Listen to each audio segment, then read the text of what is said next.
दिल्ली का तो अब बॉल खत्म हो गया। देखिए किसकी गवर्नमेंट आती है किसकी नहीं। दिल्ली की पूरी कंट्रोल किसके पास है? ईवीएम पे सवाल क्यों उठते हैं? वहाँ का पुलिस, वहाँ का चीफ मिनिस्टर अरविंद केजरीवाल का बंगला खंगाल के चल गए। बिहार पुलिस नीतीश कुमार का खंगाल के देख ले, चाहे यूपी पुलिस योगी जी का खंगाल के देख ले। नेताओं का सबसे बड़ा पावर क्या होता है? याद रखिएगा एक चीज हमेशा,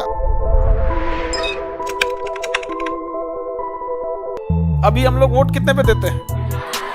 18 पे देते हैं। 2025 है, जो बच्चे बिहार के रहने वाले और बाहर वालों के तो ये तो इलेक्शन, अभी जैसे दिल्ली में इलेक्शन चल रहा है तो हाँ आज तो है ना, हाँ दिल्ली का तो अब बॉल खत्म हो गया। आज यहाँ पे देखिए किसकी गवर्नमेंट आती है किसकी नहीं। लोकतंत्र है, कभी ये मीडिया, देखो लोकतंत्र पे ना ईवीएम पे सवाल क्यों उठते हैं? क्योंकि मीडिया पहले से चिल्लाने लगती है फलाना आदमी जीत रहे, समझ में? और बाय द वे मीडिया को कैसे पता है कि कौन जीत रहा है कौन नहीं आ रहा है?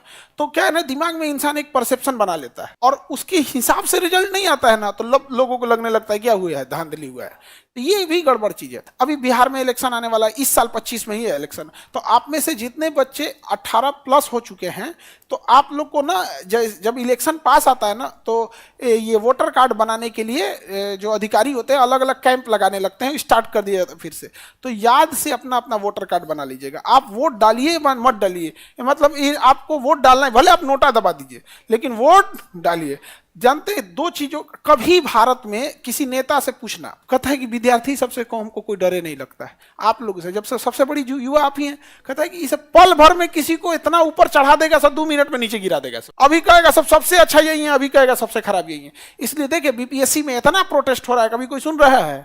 दिल्ली और पांडिचेरी, दिल्ली और पांडिचेरी, यहाँ विधानसभा बनाया गया। क्या बनाया गया? दिल्ली और पांडिचेरी में विधानसभा बनाया गया और राष्ट्रीय राजधानी क्षेत्र बनाया गया, एनसीआर जिसे बोला जाता है, NCR, national capital region, national capital region. और इसमें बड़ी संशोधन किया गया, कहा गया कि दिल्ली एक ऐसा जगह, पांडिचेरी पे स्पेशली उतना ज्यादा नहीं हुआ, पर दिल्ली पे बहुत ज्यादा रूल कानून बना दिए। दिल्ली में 4-4 आदमी कंट्रोल करता है दिल्ली। तो दिल्ली जब राष्ट्रीय राजधानी क्षेत्र एनसीआर बनाया गया, नेशनल कैपिटल रीजन, तो कहा गया कि कुछ मेजर कंट्रोल्ड सेंट्रल गवर्नमेंट देखेगी। जैसे पुलिस कौन देखेगी? Central government. दिल्ली पुलिस देखती है। दिल्ली पुलिस डायरेक्टली किसके अंडर में आती है? सेंट्रल गवर्नमेंट, गृह मंत्री के अंदर में आता है, गृह मंत्रालय का। तो यानी दिल्ली में अगर कोई क्राइम हो रहा है तो दिल्ली के चीफ मिनिस्टर से बाहर है।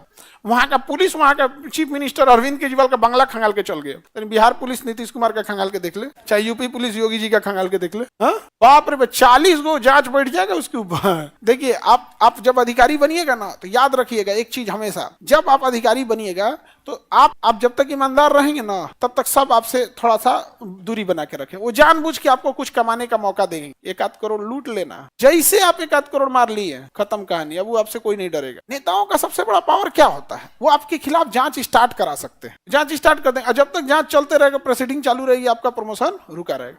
तो दिल्ली की पूरी कंट्रोल किसके पास है? दिल्ली पुलिस की कंट्रोल किसके पास में? होम मिनिस्ट्री के बाद दिल्ली पुलिस के। आप तो ये हो गया कंट्रोल। उसके बाद जो जैसे स्कूलिंग हो गया, सड़कें हो गया, ये सब चीज हो गया, चीफ मिनिस्टर को दे दिया गया। तो एक सेंट्रल गवर्नमेंट संभाल रही है, एक कौन संभाल रही है? चीफ मिनिस्टर संभाल रहे।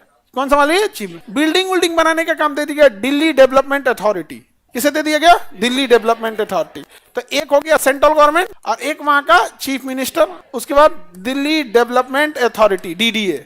बहुत बड़े सोसाइटी, फ्लैट, ये सब कौन संभाल रहा है? डीडीए संभाल रहे हैं। वहां पे समझ में आ गया कि नहीं गया? कौन संभाल रहा है? डीडीए। तो समझ में नहीं आता कि ये फ्लैट किसका? तो डीडीए का है, दिल्ली डेवलपमेंट अथॉरिटी का। तो ये सेंट्रल गवर्नमेंट का है, तो ये कभी क्या लगेगा? स्टेट गवर्नमेंट का। सबका अलग अलग है। वहां पे बहुत झमेला है दिल्ली में। तो ये दिल्ली को इस तरह से बनाया गया था।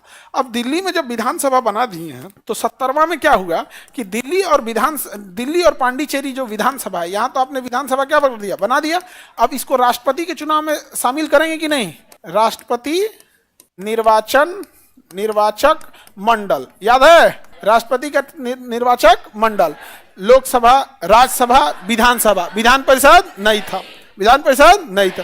तो जब दिल्ली और पांडिचेरी में विधानसभा बना है, तो संशोधन करके लाना पड़ेगा कि नहीं लाना पड़ेगा? एक्चुअल में इसे भुला गया था सब यहाँ पे 69वां संशोधन किया, तो उसी समय नहीं जोड़ देना चाहिए कि दिल्ली में जब एनसीआर लागू होगा तो सेंट्रल गवर्नमेंट काम करेगी, स्टेट गवर्नमेंट भी काम करेगी, प्लस में डीडीए काम करेगी। उसी समय संशोधन कर देता भाई 69 में ही, तो भुला गया सब। क्या दिल्ली तो राष्ट्रपति की निर्वाचन मंडल में छूटिए गया हो, तब याद आया, तो बाद में संशोधन किया। कोई मतलब बनता है इसका? अभी जम्मू कश्मीर के लिए संशोधन करना है किसी किसी को, उसको राष्ट्रपति के निर्वाचक मंडल में जोड़ना है तो उसी समय कर दीजिए। उसमें लिमिट थोड़ी होता है कि हम इस संशोधन में इतने विषय जोड़ेंगे। सीखना है तो 42वें संशोधन से सीखिए। वो बांग्लादेश के कानून बराबर एगो संशोधन कर दिया बांग्लादेश का संविधान है उतना में जितना में 42वां संशोधन कर दिया बताइए, इसीलिए ना उसको मिनी संविधान कहा जाता है। नहीं समझा गया? अमेरिका के कुल संविधान से बड़ा हमारा केवल 42वां संशोधन है। अमेरिका का जो टोटल संविधान है ना उससे बड़ा हमारा क्या है? 42वां संशोधन है।